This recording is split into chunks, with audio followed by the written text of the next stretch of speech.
You will hear a number of different recordings, and you have to answer questions on what you hear. There'll be time for you to read the instructions and questions, and you have a chance to check your work. All the recordings will be played only once. The test is in 4 sections. At the end of the test, you will be given 10 minutes to transfer your answers to your answer sheet. Now turn to Section 1. Section 1. You'll hear a conversation between a student and a salesman. First, you have some time to look at questions 1 to 10.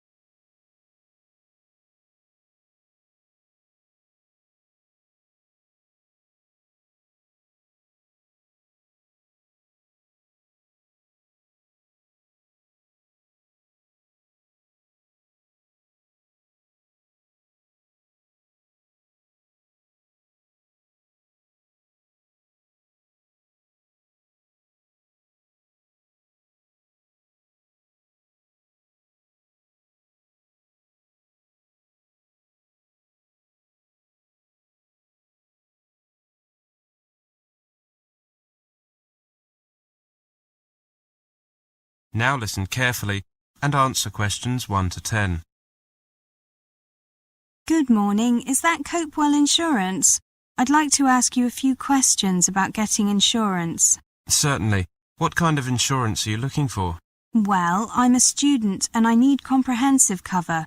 You know, against theft, damage, legal problems. I see. Students are unfortunately attractive targets for thieves. Student accommodation is a particular target because it often contains several highly portable and valuable items such as laptops.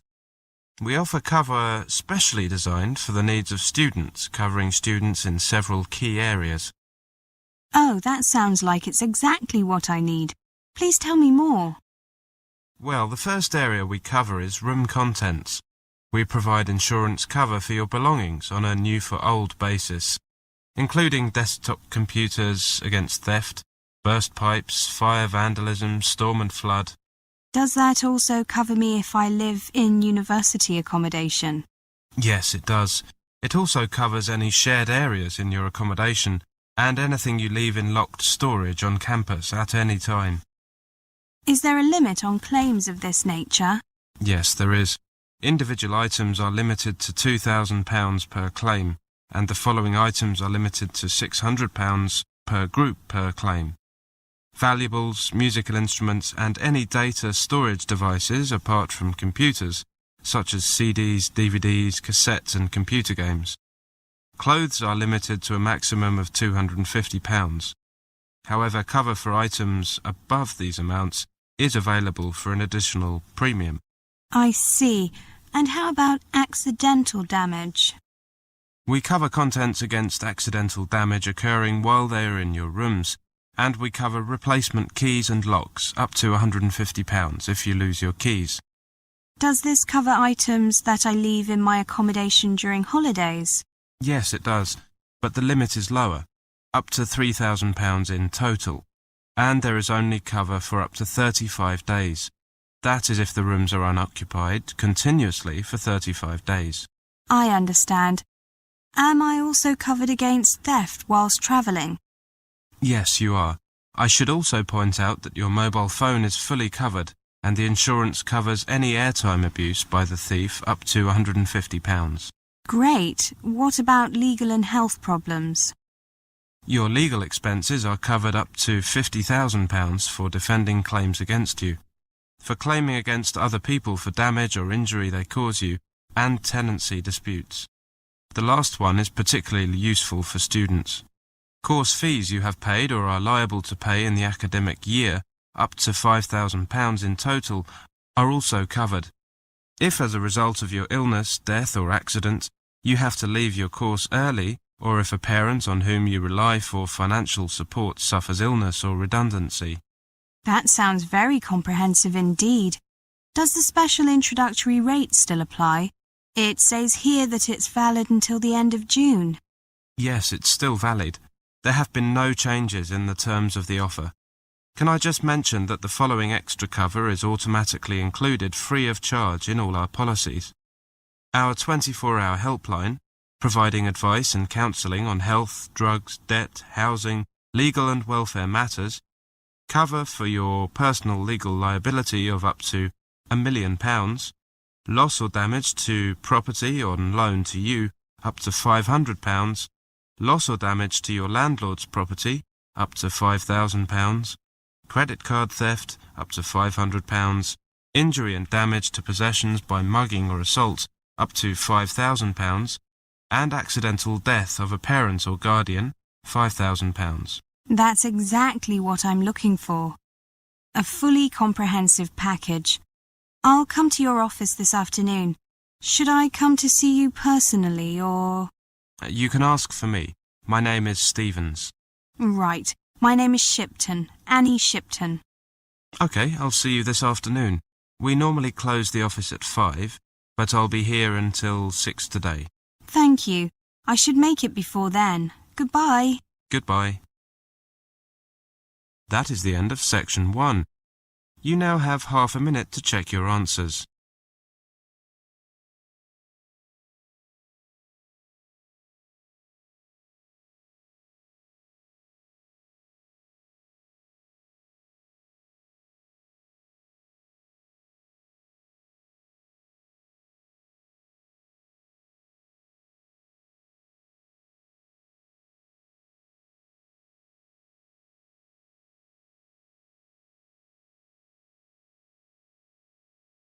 Now turn to section 2. Section 2. You will hear a lecture. First, you have some time to look at questions 11 to 20.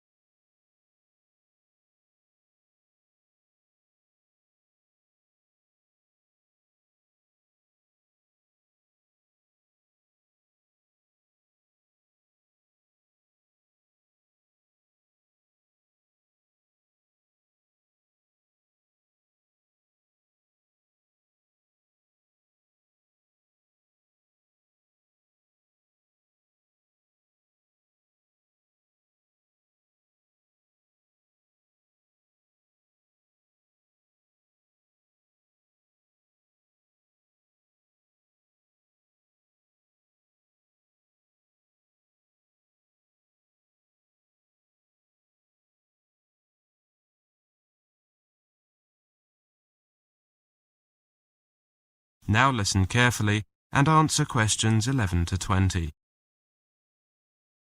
Welcome to the university. We consider ourselves to be one of the UK's most progressive and innovative universities. We pride ourselves on making a difference to our students, our staff, and to the businesses we work with. Our research and business ideas, alongside our highly sought-after graduates, contribute to the economic and social development of both our region and to the UK as a whole. Our teaching method and staff are first-rate and are supported by our world-class applied research. Our students are a diverse group and benefit from a tailored approach that helps them to get the most from their studies. Currently, 13% of all our students are mature and 9% are from outside the UK. Both of these figures are significantly higher for postgraduate students. We offer top-quality teaching and learning facilities and the ability to learn flexibly in a way that best suits their needs. For example, we are one of the UK's leading universities in e-learning and offer a range of distance learning and part-time courses, as well as the more traditional full-time courses. Our partners in industry choose to cooperate with because of our flexible, business-led approach and our high-quality research, facilities and students. Our partners include Sony, BP, the NHS, Network Rail, Cisco, SAP and Microsoft. Our facilities are state-of-the-art, and we have invested heavily in new technology over the last 15 years, in order to ensure that our technological capability matches the cutting-edge approach of our teaching. We are recognized as a center of excellence for teaching and learning, e-learning, and employability. Our university plays a key role in the city and region in which it operates. We are located in both heart of Newtown and in its leafy suburbs, and our 28,000 students add to the vibrancy and diversity of the city. Let me tell you a little about our campuses. Right in the heart of Newtown's busy city centre is the university's city campus, a welcoming modern environment with some of the finest learning and teaching facilities in Europe. Around this hub revolves a flourishing, diverse academic community. Our second campus, only a couple of miles away, is a complete contrast. The tranquil Academia campus is set among lawns and trees in one of Newtown's leafiest suburbs, just as typical of this city, England's greenest, as the bustling city centre. In May 2005, we opened the impressive Health and Wellbeing Building at Academia campus. The £15 million beacon for health and social care education was officially opened by our University Chancellor, Professor Hall, and provides world-class facilities for our health and social care students. Plans for further development of both campuses are already well advanced, with the university planning to replace its third campus at Salt Lane with a new home for the Faculty of Computing, Engineering and Sciences at City Campus. It's not only the university environment that's popular with students. The city of Newtown is a big attraction too. Home to 2 universities with more than 50,000 students, plus Europe's largest further education college and the headquarters of Learn Direct, Newtown is very much a learning city. It's one of the country's most in-demand student destinations, and once they arrive, students enjoy the Newtown experience so much that a higher proportion stay on to live and work here than in any other city outside London. Now, with regard to accommodation, our accommodation services offer a friendly, free service to help you find the right place to live in Newtown. They have an office in the Student Union building, but they also have a website which provides details of all our catered and self-catered residences and a searchable private housing database. The university guarantees to offer all first-year students accommodation of a reasonable standard in university-owned accommodation or in the private sector. On the website, we have also tried to answer some of the most frequently asked questions and provide some useful help, advice and information on how to apply for accommodation. If you can't find the information you are looking for on our website, go into the office where our staff are happy to answer any questions you may have, or you can contact them by phone, fax or email.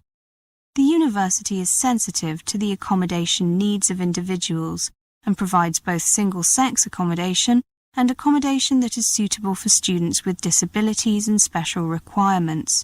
We also cater to the needs of mature and international students. That is the end of section 2. You now have half a minute to check your answers.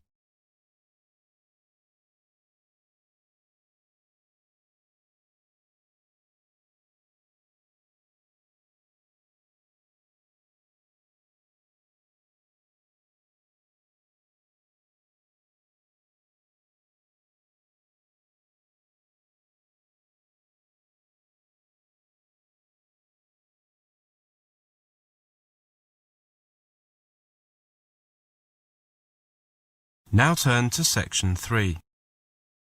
Section 3. You will hear a conversation.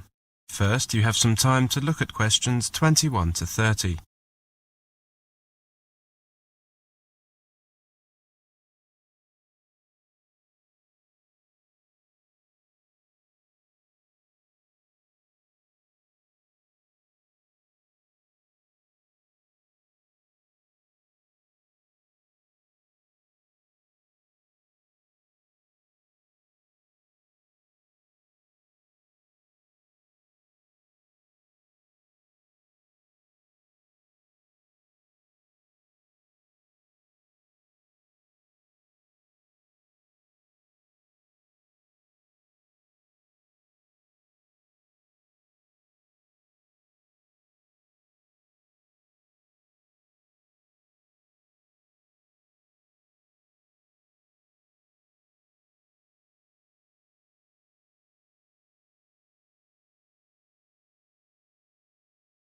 Now listen carefully and answer questions 21 to 30. Okay, everyone. We've been asked to think of the characteristics of good teachers and those of good learners. Mike and myself volunteered to look at the former, whilst Janet and Tim took on the latter. Mike, you've got our list. Okay, everyone. This is what Cindy and I came up with. First, the teacher needs to be a good communicator. The teacher needs to be able to speak clearly and to explain what things mean. Taking this idea a bit further, the teacher should have an interesting voice. Schoolwork is often boring enough without having a teacher with a boring voice. Yes, the teacher should sound interested in the subject. This might help the students to be a bit more lively and interested. We also thought that a good teacher should get to know his or her students. We don't mean that he or she should try to make friends with the students. That's generally considered a bad idea at primary and secondary schools. We mean that the teacher needs to know something of their backgrounds and their interests. The third thing is that a good teacher must know his or her subject inside out at the required level. It would be a disaster if the students knew more than the teacher. This means that the teacher must be well trained and fully familiar with the curriculum, not only at the current level he or she is teaching, but also at the previous levels, so that he or she knows what the students already know. Or at least should know. You could say that a good teacher is aware that what is taught is not always the same as what is learnt. Good point, Janet.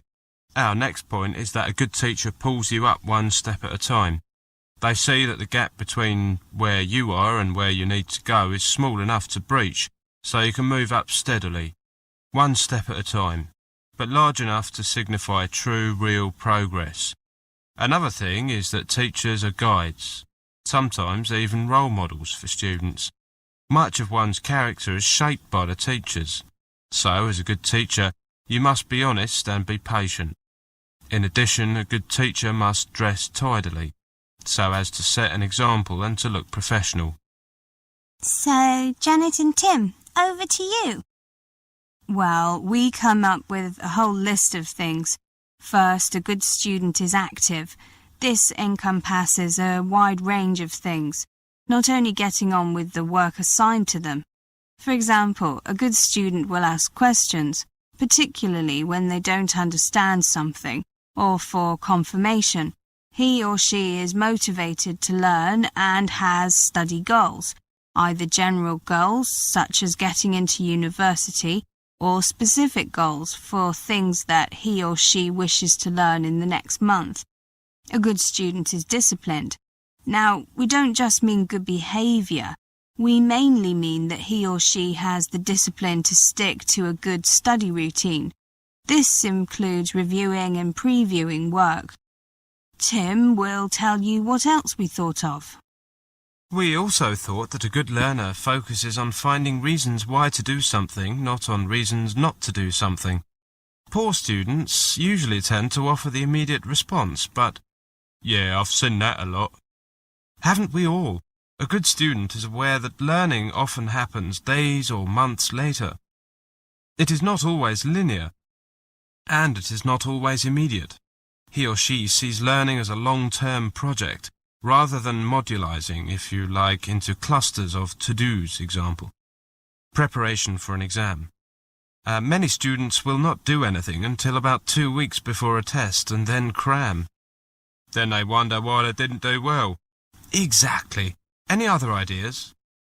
I think that a good student doesn't criticise teachers who have seen it all and done it all, and actually have a better idea of what students need. Nor do good students blame a teacher for his or her own lack of application. He or she accepts suggestions and tries to incorporate them into their learning. I think that the key point is that a good student sets up his or her learning to be enjoyable. That is the end of section 3. You now have half a minute to check your answers.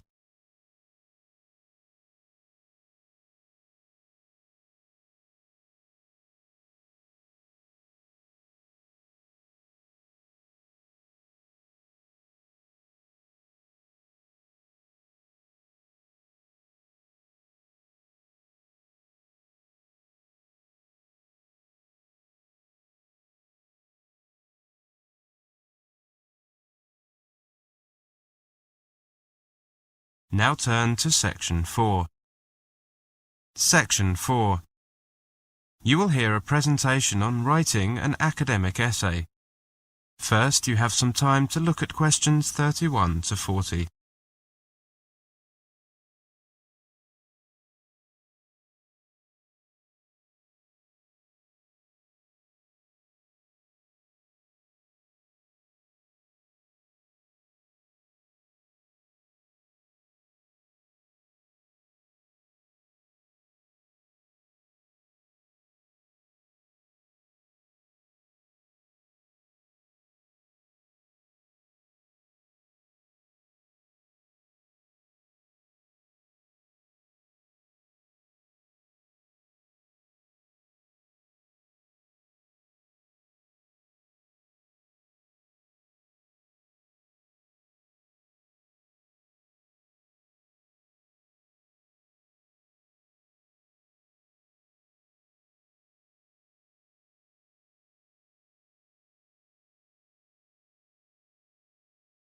Now listen carefully and answer questions 31 to 40. Welcome to this first presentation on writing an academic essay. A university essay can be thought of as an extended answer to a quite specific question that has been posed by your lecturer. A key consideration for lecturers when they mark students' work is whether the essay before them is relevant. That is, whether it does in fact provide an answer to the question being posed. For this reason, it is important when you prepare to work on an essay that you spend a reasonable amount of time reading and mulling over the essay topic so that you understand precisely what is being asked. This involves identifying and thinking about key words in the topic. Among other things, this tutorial on essay writing is based on the following topic. In the last 20 years, rates of divorce have risen significantly in Western countries. Critically analyze some of the different explanations given for this phenomenon. In your discussion, you should consider what implications these explanations might have for social policy. Implication is a common term. Implications can be thought of as a set of ideas that follow on in some logical sense from a preceding set of ideas. In the case of this essay, the preceding set of ideas are the explanations for rising divorce. What is required then is that students consider what social policies might follow on from each of the different explanations considered. Note that the word phenomenon refers here to rising divorce. This means that the essay will need to be concerned with explaining why divorce rates have risen. Different explanations suggest that different analysts have come up with a variety of reasons for this happening. To critically analyze means to assess the value of some entity with respect to its strengths and weaknesses. This entity may be a theory, a policy, an argument, a piece of research, etc. In the case of this essay topic, what needs to be evaluated are the different explanations given for rising divorce. This proposition is central to the essay topic. Clearly, the essay will need to be concerned in a general sense with the subject of rising divorce. It is also important to note those terms which limit the subject in some way. In this case, to a particular place, Western countries, and to a particular time, the last 20 years. I asked 3 different students spent some time analyzing the divorce essay topic. On the following 3 slides, you can read each of their interpretations of the topic. After reading each, decide whether you think it is a reasonable interpretation of the topic. This slide shows student A's analysis. This essay topic is about divorce in Western countries. I would look in detail at statistics for divorce in various countries. I would then turn to the effects of divorce, as discussed by various sociologists. I would describe the effects divorce is thought to have on parents and on children. Then I would consider what social policy solutions there are for the problems arising from divorce. Student B wrote, "For this essay, I would focus on why rates of divorce have increased in Western countries. To answer this question, I would give my own critical explanation, focusing on what I know from experience are the reasons why couples choose to divorce.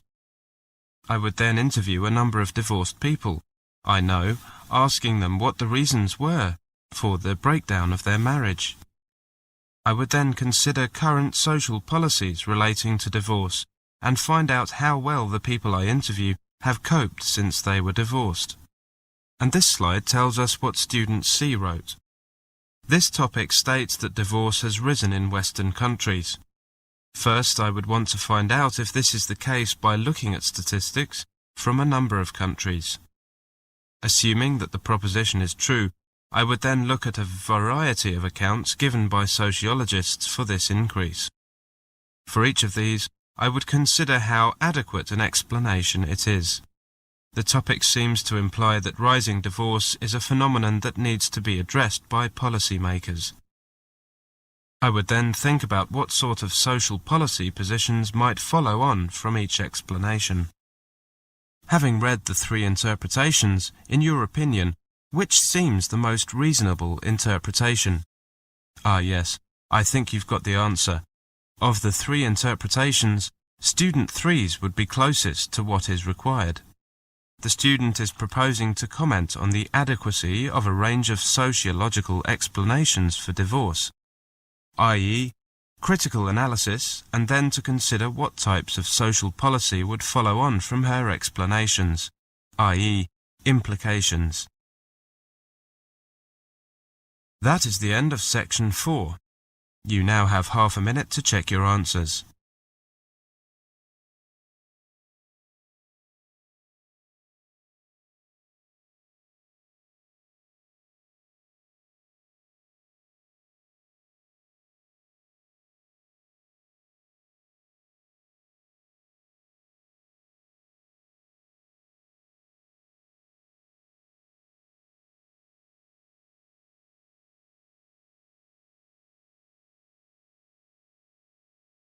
That is the end of the listening test.